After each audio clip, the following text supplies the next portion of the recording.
Hi, this is Shatila here. I'm going to be showing you some basic Photoshop techniques as far as enhancing your photos and adding more life or depth or color to your photos or whatever you would like to do. And I'm just going to show you some basic ways to make them look a little better, a little bit more polished and retouched. So here we go. So the first thing you would need is a photo. It can be of yourself, or you can just simply go and grab one off the internet to practice with to develop your skills more. And once you open that photo up in Photoshop, which you will go to File, then Open, and then it will bring up a dialog box, and then you'll just go and get your photo and load it in Photoshop. And then once you do that, you're going to get a layer in your layers window right here on the side, and it's going to say background. You want to keep your background layer locked because that's going to be your original. In case you mess up or make an error and you would like to start from scratch, you can always go back to your background layer. So the first thing you're going to do is you're going to right click and say duplicate layer, and you can rename it as the new layer or whatever you would like to rename it to. And you're going to click on that background layer and you're going to turn off the visibility because we do not want to use that layer because we want to save that in case we mess up and we need to go back to the original. So just leave that like that.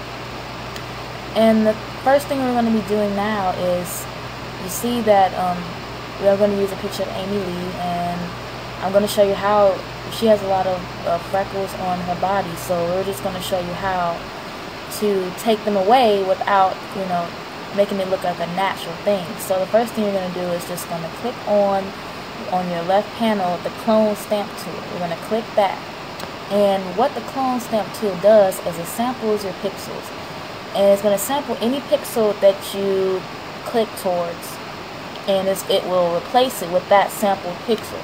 So the way you would do that is basically you would click on a sample. So you would zoom in a little bit more, and you would sample something close to or to the pimple or somewhere in the skin tone where it's close. So maybe like about right here would be perfect. And how you're going to do that to sample that pixel is you're going to press Alt, hold down Alt until you get this little symbol, and then click the portion of the skin that you want to clone or stamp.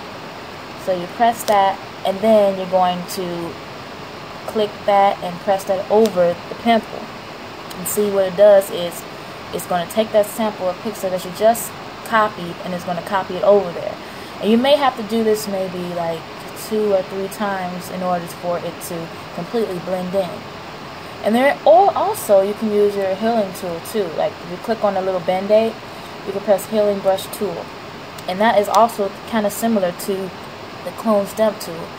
Only difference is the healing brush does blend in a little bit better as far as it's cloning skin tones and pigmentation and stuff like that. So you would do the same thing. You would actually hold down Alt, click the source that you want to be copied, and then click over it. And see, that actually works a lot better, and it blends more and looks more natural.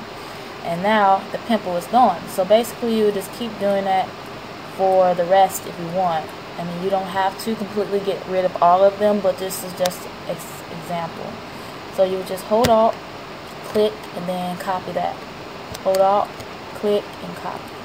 And now you can see the pimples are gone as if they never were there.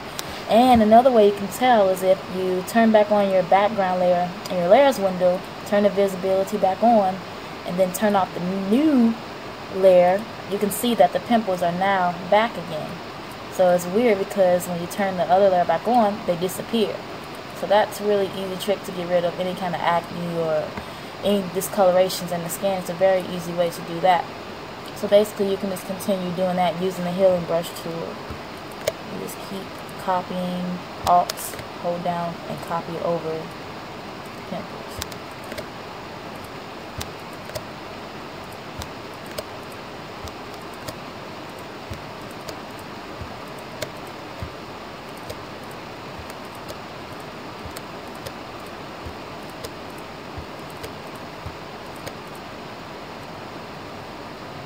So that's basically done, and you can see that all of the major pimples and all of the freckles are gone, and they're completely disappeared. Everything blends in very well, and it looks very polished and professional. Now the next thing is something you would like to do. Maybe you want to add, like, she has like pink and stuff, so like you can add like eyeshadow. So the next thing you would do is to add a new layer. Now you do not want to add any kind of alterations or any kind of brush features on the same layer, because you will not be able to take that off once you've done it. So the best thing to do is create a new layer, a blank transparent layer over the new layer right here. So you will press Control, Shift, and N, and it will bring up a new layer dialog box. You can name it so you'll know which one is which. So I would just name it the eyeshadow, and then press OK. So now you have a new layer. So whatever you do on this layer, it will not affect the layer that you were just working on. This will just be on the eyeshadow layer. So it makes everything a lot easier, and if you need to delete anything, you will not get rid of any of the previous work that you just worked on. So it's really good to work in layers. So make sure when you do the eyeshadow, make sure that the color choice is selected to black, because that's what we need to change the colors. So basically you will just, and you can enlarge in your brush, or you can use any brush, it does not matter, but I like to use a nice blurred kind of, not a precise brush, but like a blurred kind of brush, because it helps the effect look more natural and not so computerized, generated. So it's a lot easier. So the best thing to do is to start brushing over the eyelid. It does not matter how much you put or where it is, as long as it's over the eyelid. You can go completely around if you want, it really does not matter. And you just brush over, and brush sizes can change, so if you get to any small areas, make sure that you change the brush sizes to go according to the style or the shape of the eye.